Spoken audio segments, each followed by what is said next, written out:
Basically, Autodesk is supporting all the different teams in terms of doing this. So what we're doing is going to be making software available for all the teams to work with. We're also going to be just putting a lot of different materials out on the web, really have a whole portal available so that teams can go ahead and find learning materials, instruction about how to use the software. And I hope that we're going to be doing a series of different webcasts, all just really about how you apply the tools to some of the different solar decathlon products and like the workflows that you need to be supporting.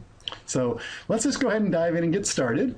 And so we can really, what I'd love to do today is give you a little bit of a whirlwind tour of the whole, Autodesk Building Design Suite, introduce you to some of the tools that are in there and get you thinking about really how a lot of these tools can be applied to sort of create some of the different deliverables that you're going to be responsible for. So let's go ahead and dive in and get started. Now, it all starts with the notion of building information modeling. That's really kind of the core of a lot of what we're doing with the Building Design Suite. And at the heart of that concept is really the notion that there is a building model. That's a model of all the elements that are going to be part of the building project. And we're going to go ahead and create that model, sort of in the sense of how we typically model things in an architectural world. But that model actually contains a lot of information that's going to be useful for supporting the entire range of different building activities. So, for example, taking a look at the conceptual design phase, we can use that model to do a lot of very early analysis to understand whether we're siting the building properly, whether we're orienting nicely, just really how the window glazing is working. We can analyze that model to really understand the energy performance, the daylighting that's entering the building. Things like that are typically going to be useful for the solar decathlon teams. We can also just go ahead and actually simulate the construction process so we can really understand the constructability and how the whole thing's going to really go together out in the field and create all the working documents. So not only are we creating sort of an architectural model, but the same model is going to be used to generate the working drawings, the details, the plans, the sections, everything that you ultimately need to submit. Now, in the full building information modeling world, we also think about possibly fabricating out of the model and even operating the building using the settings that are in the model to help control the control systems and by just monitoring things and kind of adapting things dynamically. That won't be so relevant towards the solar decathlon houses, but it's really the big picture of what we're thinking about doing with the modeling. And then as we think about that, there's this basic notion of a workflow and different deliverables that you have to go ahead and provide. And we're going to talk about some different deliverables that are really going to help you through all the different phases of your process.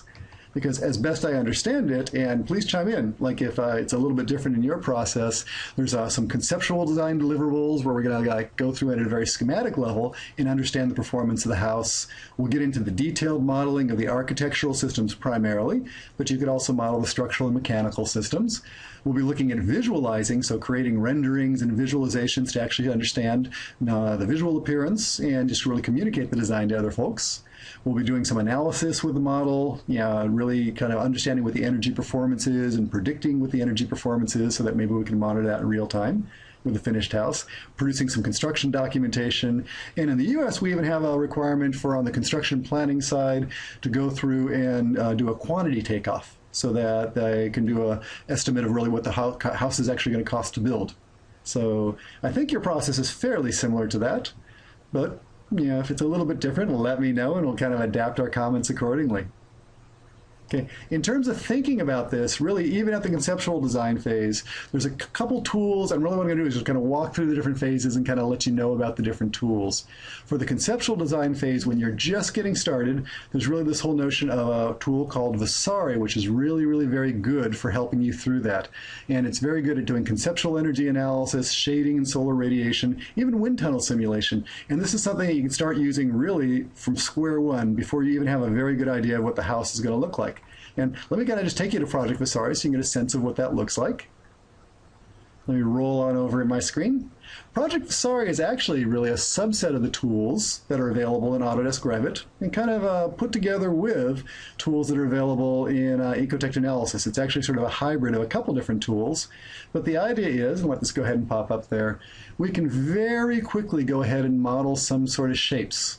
Now, when we're doing energy analysis, it always starts with the notion of we do need to go ahead and put in an accurate location so that we have good latitude and longitude, so we get good climate data and understand just really how the sun's going to be oriented in the sky. So in this view over here, you can see that actually I have the house currently located in Wollongong. If I want to go ahead and change that and actually shift it over to China, where I believe the house is actually going to finally be located, we can go ahead and do that. What it does is it goes out to the internet, and it really just uses Google's like internet servers to go through and locate weather stations. So we can type in addresses, choose a weather station, and just grab information. But I won't change that now. We'll leave it at Wollongong for right now. When you're starting to create conceptual masses, the idea is early on, even before we've done a lot of detailed design, we might want to think about the shape, the form, which way things are oriented. And just to give you a sense of what it's actually like to work within Vasari, let me kind of give you a real simple example. If I want to create a new mass, some sort of new shape that I want to put on the site, you'll see I have an existing one there for some preliminary ideas I had about what this house might look like. I can start by just basically drawing some basic forms, using some just drawing tools. Let me go ahead and I'll just make sort of a very basic rectangular box right now. I will click on that and actually just stretch the form up a little bit, give it a little bit of height. And then if I want to start having sort of a more interesting shape, I want to have a sloping roof, or I want to go through and kind of change the walls so they slope, I can start pushing and pulling on the different surfaces. Okay, and real quickly I can start to sort of just get a sense of the overall form that I want to try to create. When I say finish the mass, that's actually going to be considered as a building form. So you'll see I actually have a building form right next to it. This was sort of my preliminary idea for what I thought my solar house might want to look like. What I can do is, if I go ahead and choose that form and say that I'm going to put a mass floor under it, that's really saying that it's going to be building area. Okay. We can actually start to go through and adjust the different surfaces, think about the different window characteristics. Let me go ahead and I'll just take that one out and we'll keep on working with the previous one over there. And let me see if I can get rid of that now.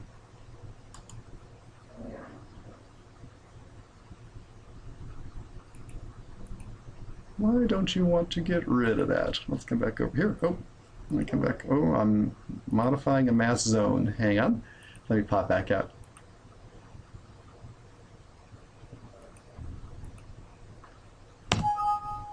See if I can get rid of that.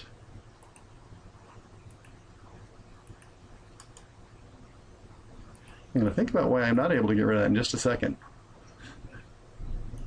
Well, not to worry.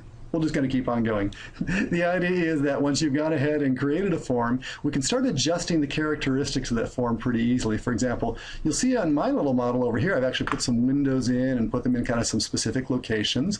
Vasari tends to think of things in terms of different ratios of window to wall. So you'll see that on the north side, I put some big windows where I think I might want to try to capture some sun throughout the day. On the south side, I put some smaller windows. Okay, on the back of the house. And if I want to try to understand the basic house and its performance, I can do a couple of different things. Okay, one thing I can do on the analysis side is I can just do a solar radiation analysis very quickly. Well, let me go back to the other view so I can do that. Okay, if I do a solar radiation analysis, let me kind of show you how it sort of works. That is, we can choose the faces we want to analyze, so we can choose some specific faces. We could also choose a time frame, whether I want to do it for the summer, the spring, the fall, or really the whole year. Kind of depends on what you're after. We can go through and say whether we want to look at things cumulatively or just on a spot basis. But when I go ahead and close that, you'll actually see that we're starting to get some data back in terms of just really what the amount of insolation, what the amount of solar radiation that's actually hitting the house on the different surfaces. So the darker surfaces back over here on the south side isn't getting very much sun at all. The roof is actually getting a fair amount of sun, so that probably will be a pretty good solar collection surface. You can sort of see that the west face, you know, the east face is not getting very much, but the west face is actually getting quite a bit, and the north is getting the most. So we can start to understand buildings that way. We can also go through, though, and start looking at what I'll call the conceptual energy analysis of the building. And how that works is for these different forms, if, for example, I choose this building, and I say that on that surface, I want to go through and put in a certain percentage of window to wall, I can put in a percentage, let me make that maybe 50% window. And then I can even choose whether I'd like to put some sort of shading on that window. Okay, and very quickly I can start getting results back from this. Now I've only spent just a few minutes kind of creating this basic building shape, but let me show you what you can actually get out of the process. So we can set up some energy settings about really the type of use and the type of HVAC system or mechanical system that might be in the building. But when we say run the model, we'll say analyze the mass model, but I'll just go over to the results so we can sort of see what it's actually producing, just in the interest of time on this whirlwind tour. Let's see if I can bring that up. Okay, I've actually run that basic model from a couple of different orientations. So what it actually shows us is, for the basic building model, it gives us some data based on the weather station, about the floor area, about the cost of the utilities in kilowatt hours and for therms.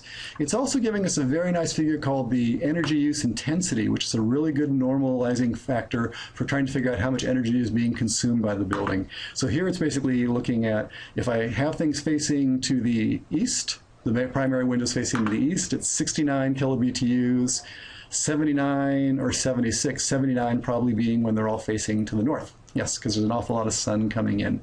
So just in a very short amount of time, we can get some very good feedback about not only the energy use, we can sort of think about what the potential for photovoltaic generation is based on the efficiency of the panels. You can sort of see where the energy is going in terms of how much of it's going for electricity, for heating and cooling, and really what the net carbon footprint of the building is. Okay, or the potential relative to the solar energy. So the way it looks right now, it's interesting. That one actually has a -2. That's actually zeroing out more or less. That one also is about a -2 right now. So what Vasari is very good for at a conceptual design phase is it'll give you numbers that look like, oh, the total energy going to be consumed by the building is like $21,958 across the lifetime. Now that's not really a very valuable number. It's sort of a prediction over 30 years, but don't bet your money on that one. What it is very good for is doing comparative analysis. So, and the idea with Vasari is you can start to look very quickly at different building orientations, different kind of ways of massing the building, different positionings for the windows, get some very good feedback to get yourself started in a very informed way. So I just want to let you know about Vasari as a starting point, because it really is a good just starting point to get you going on the entire process. Okay, let me switch on back over. We'll say, once you've kind of looked at things in terms of Vasari and you have some basic idea what your conceptual design looks like, you probably want to go ahead and move into just more detailed modeling. And when it comes time for detailed modeling, probably the best tool to be using in the suite is Autodesk Revit. Okay, there are tools in there for modeling the architectural features, the structural features, and the mechanical features. And let me kind of take you a real quick tour of really what Revit looks like. Okay, Revit in a lot of ways looks an awful lot like Vasari because they are very closely related. Okay, this, for example, is, this is my take on what might have happened if I just developed my design a little bit more. So what I've done is I put together a basic little building model here. This model is sort of based on, it's kind of loosely based on some of the designs that were recently in the US competition, with a butterfly roof and a lot of glazing on some of the different sides. And within this model, you see I've actually started to go through and put a lot of different information. I can look at it in the floor plan view, kind of look at it in terms of all the different rooms, put furniture, figure out what the areas of the rooms are, really start doing a lot of design for that. But the beauty of the building model is not only do I have the floor plan and that 3D view, but I also have things like the elevations being created for me. Okay, and they're all out of the building model. And the nice thing about all these different views is if I change anything in any of these views, for example, if I would take that door out, which may not be a very sensible thing to do, but let me do it just for the purpose of illustration. If I take that door out here, can remove it, you'll see that it's actually going to go away on the north facade also. Okay, it's also going to go away in the floor plan. And the beauty of information modeling is that as we go through and make a change anywhere in the process or anywhere in the model, it's really reflected everywhere else. Let's go ahead and put a door back in there. It'll make me feel a little bit happier in terms of what's going on. So I'll put a single glass door in there. I'll put the 36-inch one in there. I'll just drop it right in the model. I can flip that around if I want to.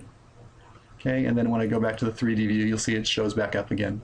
Now, the information in the model is not only there visually, but it's also there actively. So we have all this data about the different elements in terms of all these properties of them that we can summarize in schedules and tables and really use them for analysis. So the idea of the modeling is really just the starting point of this. And as you go through and do your modeling, it's going to start with basically doing the building elements and thinking about the surfaces. For example, each of these different walls has a structure to it. It has kind of a layering to it of all the different materials that are in there and the thicknesses.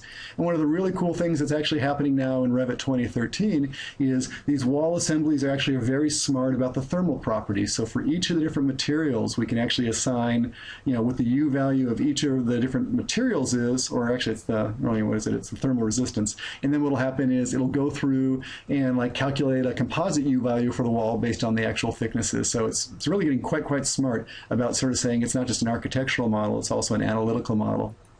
Okay. Other things that are nice about the modeling process, we can go ahead and model structure. We could also model mechanical systems.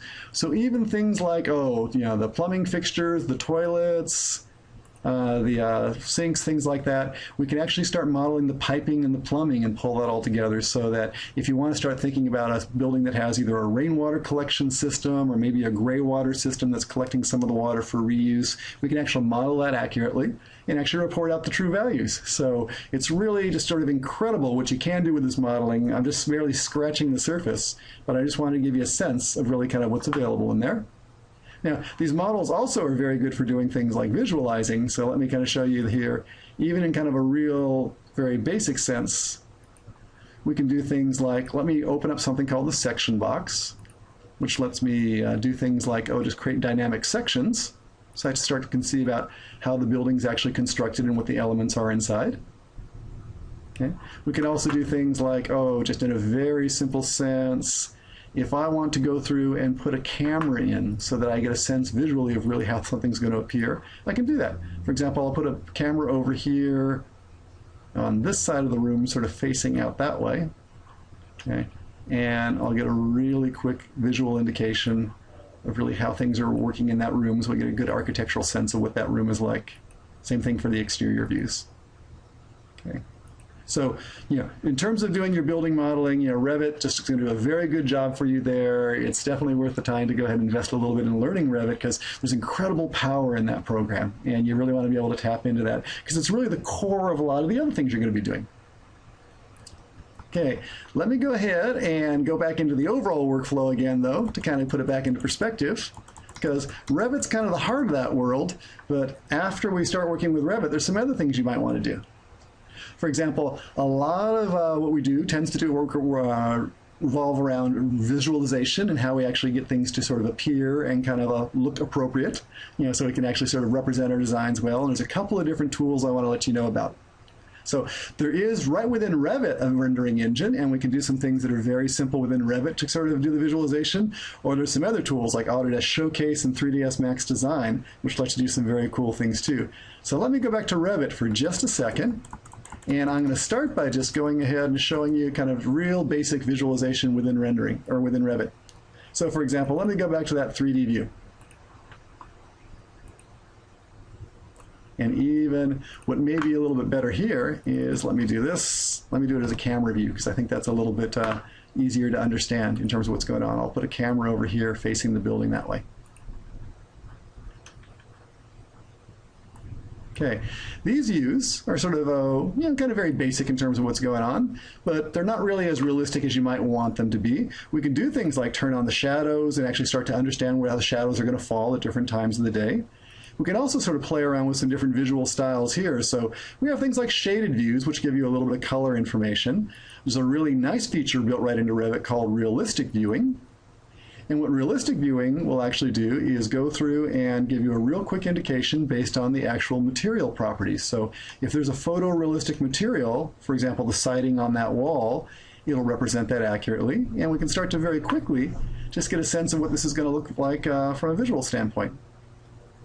Okay, let me go ahead and kind of look at that a little bit differently. Okay, so we'll do that.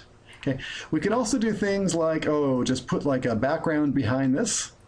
For example, In the sky, if I'd like to go ahead and have a little bit of a gradient sky to it or something like that, I can give it a little more kind of depth to kind of make it a little more visually evocative. And in Revit 2013, you'll see that we can actually put a photograph in there, so we can actually put the building into context. So there's a lot of basic visualization power available right within Revit, and I'm going to promote doing the visualization within Revit whenever you can, because then you have this really direct connection. As you model, you can see what the impact is, and then as you're seeing what the impact is, you can start changing your model and just do it very, very fluidly. Have a very nice interaction between those things. Okay. However, when it is time to go ahead and sort of just really do things at a higher level of quality, there's some other really cool tools you can take things to. You know, as you take things to other tools, one of the primary ways we do renderings or sort of visualization is using a file format called FBX, which is Photobox. Okay, so we can export things as a Photobox file, and that FBX file is something that we can then bring into either Showcase or 3ds. Now, I'm sure what I want to stress about all this is the good news is we have like a workflow of things flowing through. So although we're modeling in Revit, your model can come right into Showcase or 3ds Max. You're not losing anything along the way. We don't have to recreate the model. The idea with the whole building design suite is that we should have information flowing through. You can do your visualization, then as you update the model, we can update the visualization, and everything will work very nicely together. So let me kind of show you Showcase, just because it's a really cool tool, and I think you'll want to use that as a starting point to get going. Okay, here's Showcase. This is the FBX model, the model that came in from Revit, and you'll see it looks pretty much like what we were looking at before. The nice thing is we can go ahead and orbit around and kind of play with it, but I'm not sure if you can sort of see right away. It's a little graphical goober there, kind of in terms of the lag in the screen.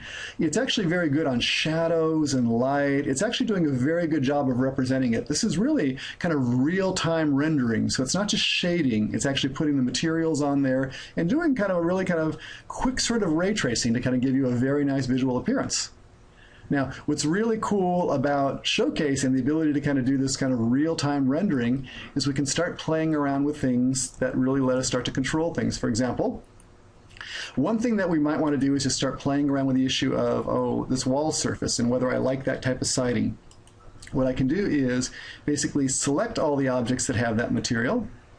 I'm going to open up a material palette and kind of pull up some different standard materials that are available in the library, and these are the same materials that are available in Revit as well as in 3ds Max. So if I wanted to go through and try some different sort of appearances, I can do things like, okay, let's choose siding. Let's try it with, oh, standing seam copper. Or that didn't look very good. How about kind of a wood that looks something? Let's zoom on in and see how that's looking. Maybe a nice vertical wood surface. Board and batten. Maybe shingles. Okay, but what I'm hoping you're sort of getting at as I'm playing around with the model here is this notion that I really am playing with the model, and I'm trying to really understand the visual appearance and that, and there's something about the fluidity with which I can go ahead and do that that really makes it kind of very easy to go ahead and get started and just understand what's going on. Now, the really cool thing about this environment, there's a couple things that I really like about it. One is there's this whole notion of basically it's different, let me kind of bring them up. No, it's not shadows. That's not what I want. I want to bring up design options, alternatives, okay? And I can actually stash away, store different design alternatives so I can really quickly evaluate them. For example, I created some design alternatives already that would let me sort of explore the model in terms of saying, well, let's take a look at this siding versus that siding versus this one. I could also say, well, let's take a look at some different roofing materials. How about like a standing seam metal roof? That's a Spanish tile roof. That's kind of a different sort of tile roof. But I'm able to go through and combine together different effects very quickly and just sort of evaluate what the overall effect is going to be on the house. So, yeah, this is sort of real time in terms of what's going on. I can go ahead and change my orientation as I need to. I can even do things like, let me do this. I'll move inside the house. I'll walk inside the house.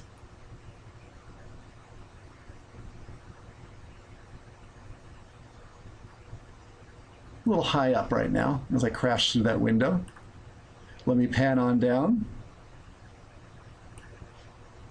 So we're looking a little bit better.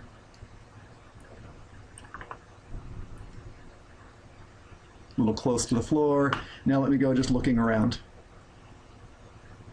So I can kind of see into the kitchen area, what's happening there. Now this model's pretty early on in the process, so I haven't really developed it very much, but I hope you're getting the sense that I can start understanding and seeing what's going on here pretty quickly. Let me pull back out again. Another thing that's really nice about Showcase, and I'll finish up with this one, is the notion of immersive environments. How that works is you can go ahead and take this building and actually place it in a context. So for example, if I go through and bring up the environment library, I can say, let's take a look at this if the building was actually in the middle of a grassy field, for example. And actually sort of see the effect of the building in the context. Now, if that's not what you had in mind for your building, you really were thinking about it being sort of more out in the desert, okay, or somewhere out there on a dry lake bed, or really wherever it is that you want to go ahead and feature your building, okay, you can go ahead and do that really quickly too. And really, as a presentation tool, it's really hard to go ahead and beat working with Showcase. Now, since I already have a new ground plane, I probably want to take that one out. Okay, and now the building's actually sort of, the house is floating right on top of that. So, you know, a lot of cool stuff. Just kind of just want to make you aware of some of the different things that are available there. Okay, let's go ahead and switch on over though, because there's more to what we need to do than just visualization. I want to kind of tell you about sort of more the active computation side of what's going on too. So let me switch on over and kind of show you that. Okay, in terms of analysis, really the best tools that you want to be thinking about are Ecotect and Green Building Studio. So again, two different things. Ecotect is actually available for you. It's available from the student community site. Actually, we should talk about that in terms of making sure you have it access, because it's not, I don't believe it's actually part of the building design suite, but we can get access to that for you. And there's Green Building Studio, which is an online service that's available for doing analysis, that's also available to you because you're part of the student community. So you'll have access to that too. So how those look are something like this. Let me go and switch over to Ecotect and show you how this works. Okay, I can go to Revit and take my basic model. Okay, and here's my little developed building model. Let me go ahead and kind of put that back into sort of more of just a shaded view. Okay, and export it in a special format called GBXML. And GBXML is Green Building XML. It's just a text-based file format that transmits the thermal data and the surface data, so you can go ahead and use it in some other programs. So GBXML is a very nice universal format. What we can do is go through, and if you bring the building into Ecotect, you can sort of get a very simplified version of the building, which looks something like this. Now, this is a little abstract. I hope you sort of recognize that as being about the same building. We have sort of the basic window areas in there. We have the big curtain walls across the front. We have the doors and the basic roof shapes in there. And this is enough to go ahead and get us started in terms of doing some energy analysis. So a lot of things we can do here within Ecotect. It's very good on doing thermal analysis. It's good on doing daylighting analysis. But relative to the solar house competition, one thing I really want to kind of show you and make you aware of is a really cool tool called just solar ray bouncing. So let's kind of show you what that looks like. I can start by just sort of displaying shadows. So there's a lot of different tools in here. One's the sort of the sun tool, and I can display the shadows and kind of change the shadows as we move through different times of the year. Now this is actually taking a little bit of reorientation for me, because I'm used to June actually having the sun very high in the sky and December being the opposite. But here for you, June is actually the long shadow months and January is the short shadow months. So we can go ahead and kind of choose a specific time. We can also look at different times of the days. We can also do things like just display the daily sun path. So we have a little bit of a solar heliodon, and we can go ahead and move the sun in the sky and really just start to understand what's happening with the shadows and how things are being cast to the building. And that's a pretty good starting point for getting going. But let me show you something that I think is even a little bit cooler, and that is, let me go back to the 3D editor, which is kind of more this semi-transparent view of the house. Okay, and what I've actually done is I've taken some of these surfaces, like the wall surfaces and this little surface right here. Let me show it to you back over in the visualization tab. And the idea was I put a little light shelf in there because I wanted to go through and try to bounce some sunlight off of that shelf into the room and really see what the effect of that would be. So I'm trying to do a little bit of shading with it, but I'm also trying to bounce some light in and increase our daylighting potential. So if I go to the 3D editor, I choose that and I say, let me show the solar rays. You can actually start to see very accurately what the effect of the solar rays is. So here we have the solar rays. This is in May, around 1 o'clock in the afternoon. Let's take a look at in January. In January, when the sun is very high in the sky, notice what's happening here. It's actually the solar rays are coming down, they're actually just bouncing up and hitting the ceiling, but they don't actually penetrate much further than that because of the way the ceiling slopes. So they don't actually sort of go back into the house at that time. That might actually be sort of a good thing because during the summer months, we don't necessarily want to get all that light in, or, you know, have all the solar rays in there, which might heat up the room. If I go to June, though, and more to the winter months, I can go through and take a look at like the solar rays bouncing in. And here you can sort of see the solar rays, you know, bouncing off of the light shelf, then bouncing up into the ceiling, and then actually getting back into the back of the room. Okay, and again, we can do this by, we can change through the different times of day, look at how the solar rays are bouncing around. We're very late in the day, early in the day.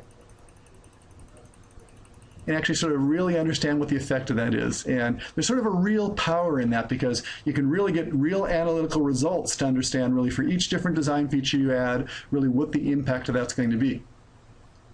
Okay. Another thing that's sort of a really nice thing you can do within Ecotect is the whole notion of actually doing an analysis. So for example, in that room, if I'd like to try to understand, oh, just really what the amount of daylighting is that's hitting that room, I can choose that floor. Basically say, let me go through and position a grid within there. I'll just put it within the room. Okay, that's a daylighting grid where we'll do a little bit of analysis. And I can actually go through and compute the lighting level. Let me just skip this wizard right now so that we can kind of get on through it quickly. We'll say okay. But basically, it's going to go through in that room, do an analysis of all the different squares of the room, and based on the lighting that's coming through that window, just really tell us how many, in the US we say foot candles. I'm not sure if you say lux or lumens on your side, but just really figure out really how much daylighting is hitting that room in the different locations. Okay, now this room has an awful lot of glass in it, so I don't expect we're going to have a very big trouble or a very big problem with daylighting in the room, but it'll give us some real numeric values. So, okay, the analysis is done. Let's zoom on in there and take a look. I can show the node values if I want to and the contour lines. And what you can basically see is that here near the front of the window, we have about like 20% of the full daylight, but by the time we get to the back of the room, we only have like 5 or 6%. Now, it's still a pretty good daylighting level for a daylighting factor. That would still meet LEED compliance in the US.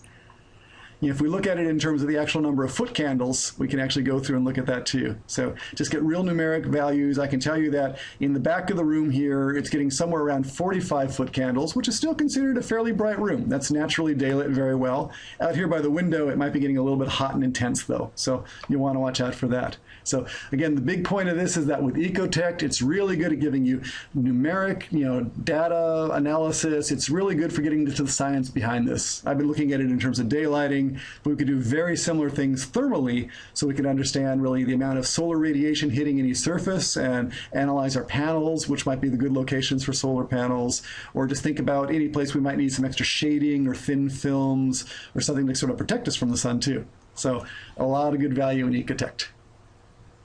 Okay, let me go ahead and close that up. And we're almost through with our whirlwind tour. Let me go back over to, we're getting close to the end of the process. In the documentation side, you need to create things like plans, elevations, building sections, schedules and tables of the different elements. For that, just go right back to Revit, because within Revit, you have the plans,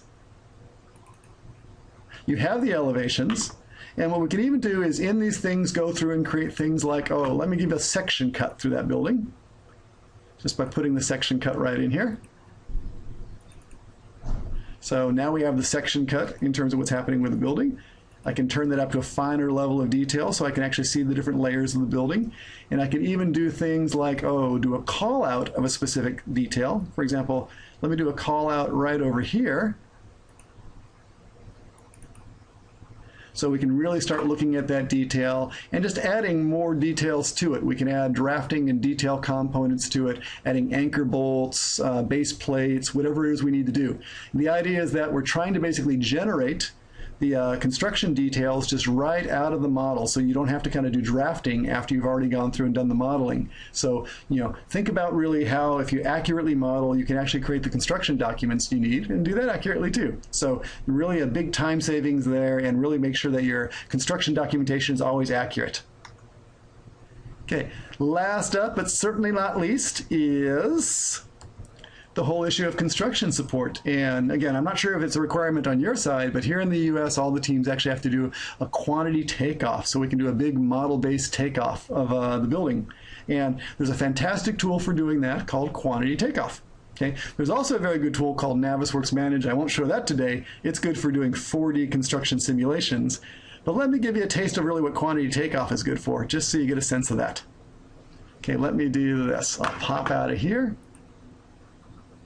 Let me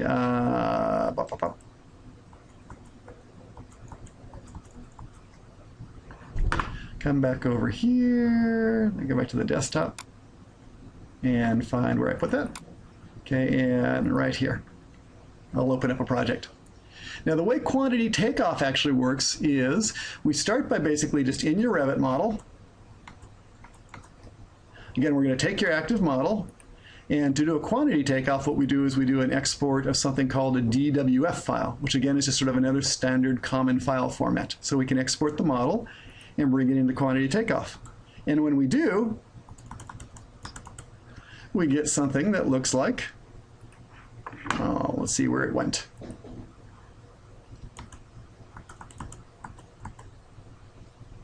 There it is. Okay, there's the basic model kind of sitting in quantity takeoff. You might recognize it as being sort of very similar to the same model. So if I can pop out of that.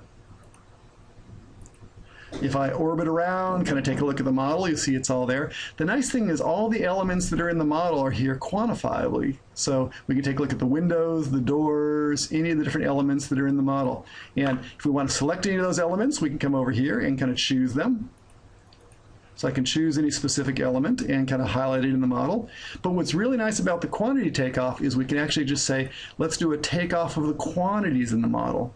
And what happens when you do that is it pulls all the different elements, and they're showing up over here in this pane. Or for example, for all the different walls in the model, based on the different types, it's really just sort of itemized them all.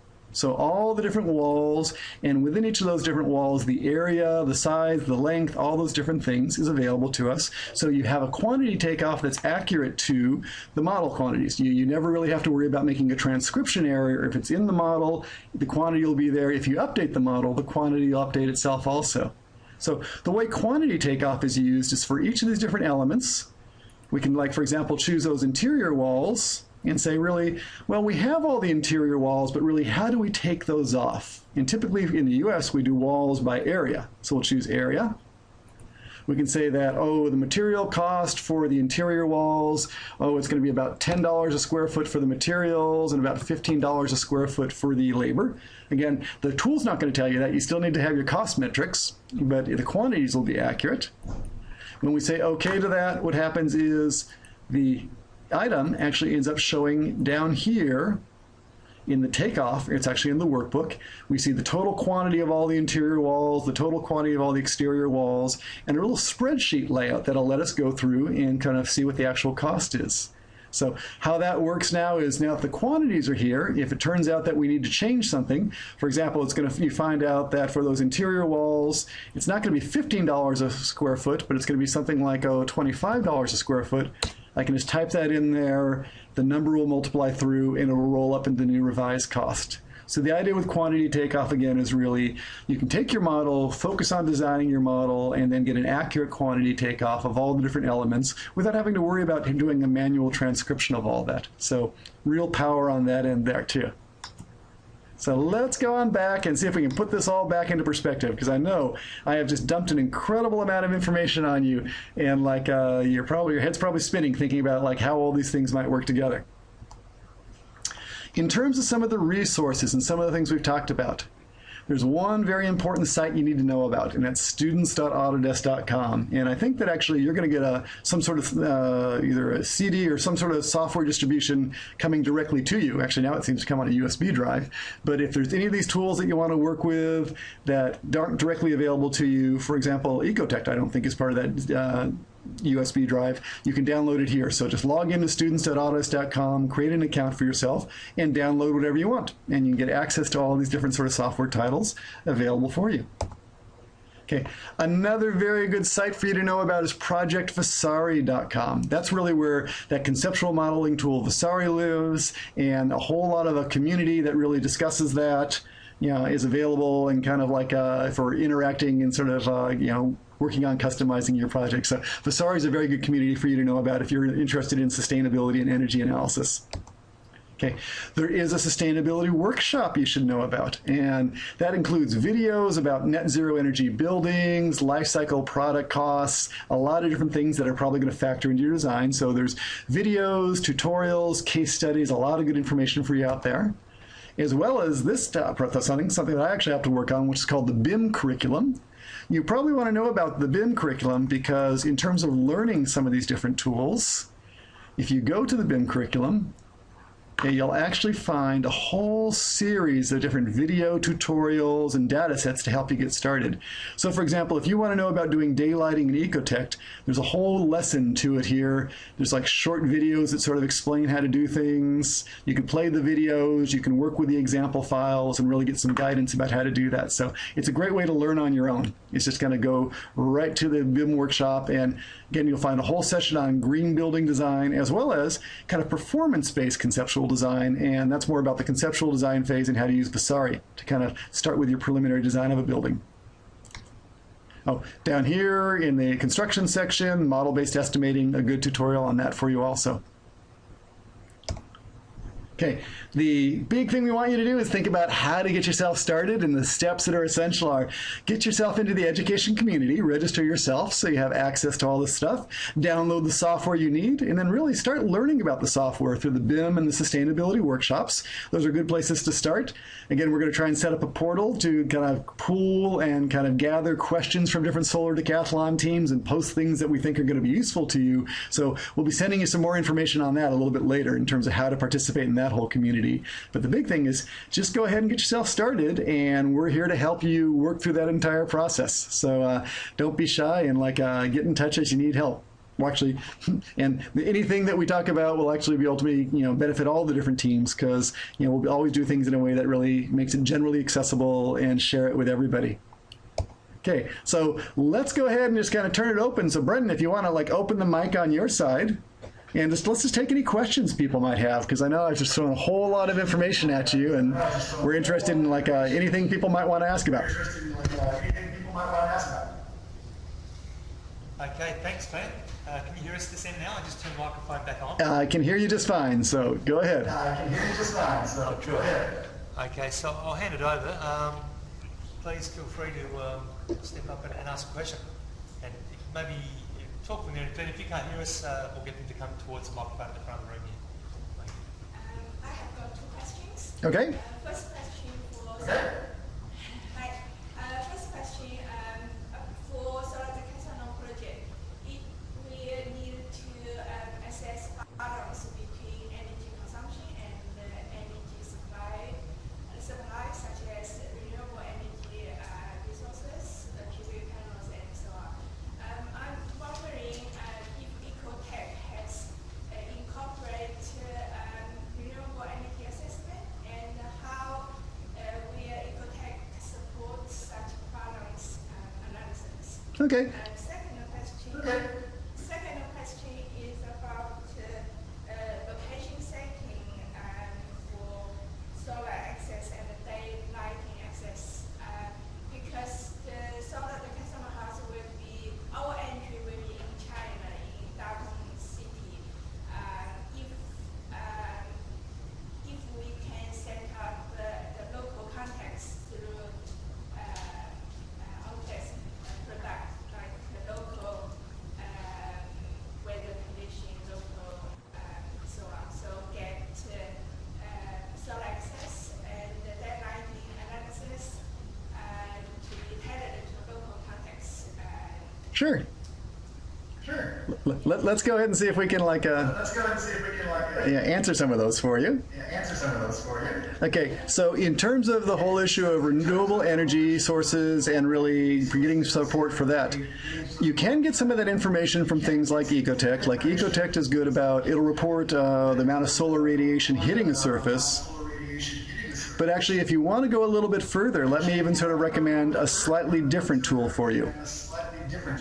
And that's the other one, the one that's called Green Building Studio, which I think is actually very good for doing that. Well, actually, let me go back over to Vasari for just a second. Because actually, Vasari and Ecotect and Green Building Studio are always very closely related. So let me come back over to the basic report over here.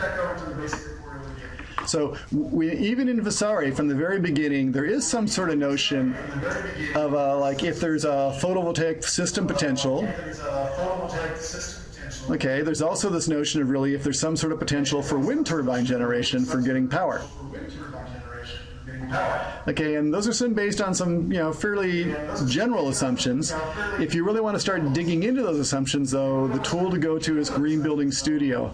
And what you'll find in Green Building Studio, actually, let me see if I can bring it up for you even, is that it goes ahead and actually does, on the photovoltaic side, a very good job of analyzing. What it does is it even goes ahead and says for each of the different surfaces, really what is the photovoltaic potential, and really what it does is it analyzes kind of the generation potential based on the geometry. There we go. Okay, well, no, that's not it. I'm very bad about remembering all my URLs. Okay, it not only analyzes sort of the potential for generating different things. In fact, let me even kind of bring up your project and show you. So here's, for example, the one that's east facing.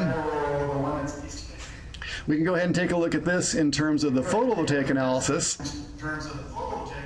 It'll go ahead and show us for all the different surfaces, the tilt, the panel area that's potentially there, and it'll really help us go through and evaluate which of the different surfaces are worthwhile based on what the payback period needs to be. Okay, so it does a very good economic analysis based on the efficiency of the panels and really every different surface in terms of trying to give you some feedback about really which are the ones that are worthwhile working for. Okay. Another thing that's very good within Green Building Studio is if you're thinking at all about water. Okay, there's the whole notion of really what would the impact be of going through and changing to, for example, like a system that uses gray water or a system that uses rainwater potential.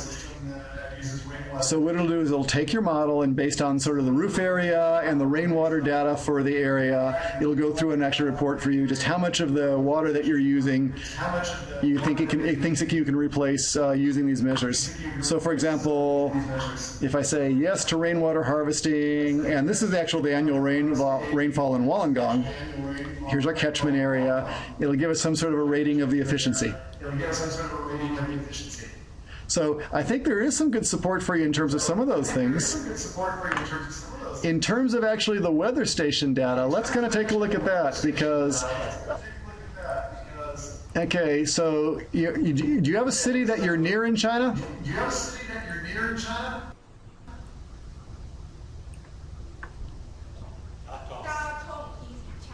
Can you spell that for me? I just don't recognize the name.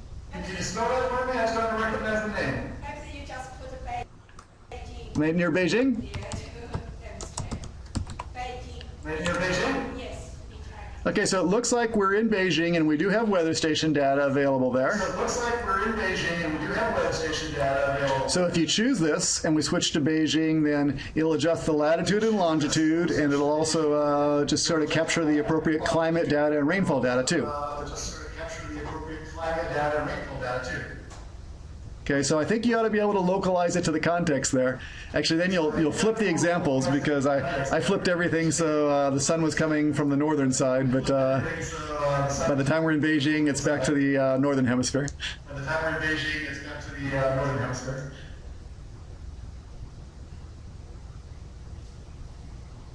Okay, so that's where I'd start with some of those things. Do you have some more questions or some more detail you want to ask about?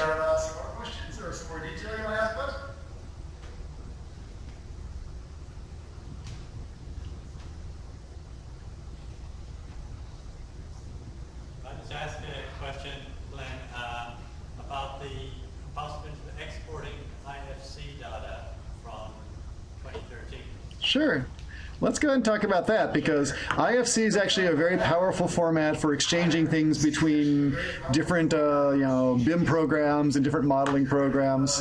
And that's actually something that improved quite a bit in the 2013 release. They have a whole new rewrite of the IFC exporting engine. So we can export things. And let me see if I can find it right down there. They have several different IFC formats available. I'm still looking at 2012 right here.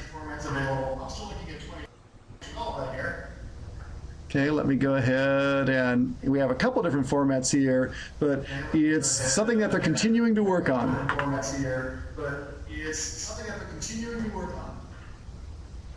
Okay, so I don't have a lot of specifics about it, but I know that people are using it to successfully exchange data with some other programs, like ArchiCAD or Tekla. There's a number of other programs that people exchange IFC data with.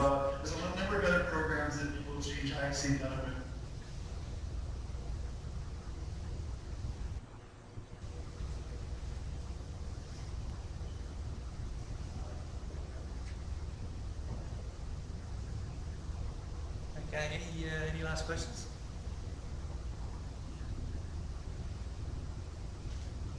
Terrific. Well, thank you, Glenn. I think you've done a thorough job there in showing a range of our software titles there and the differences and similarities between them and how they can be used, especially for this solid decathlon challenge that the university here is going to be involved in. So thank you very much. This is recorded, so I'm sure everyone here will go back and rewind and review and learn more about your presentation. So on behalf of everyone here, Glenn, really appreciate your time. Oh, thank you for your presentation. my pleasure, and thank you very much for having me. I hope I didn't overwhelm you with so much information. I really wanted to give the full range of things that were available, just to kind of tease your interest and let you know what's available. I realize that most teams won't really dive into all of those tools, but hopefully just knowing that they're there will give you some clues about some of things that might be applicable and how you can apply them if you do need them. Okay, so thank you for having me. I appreciate the opportunity. And have a good evening. So thank you for having me. Appreciate the opportunity. Hey, no worries. Cheers to you too. Okay, you guys take care. Bye-bye. Hey, no worries. Cheers to you too. Yeah, you guys take care. Bye-bye.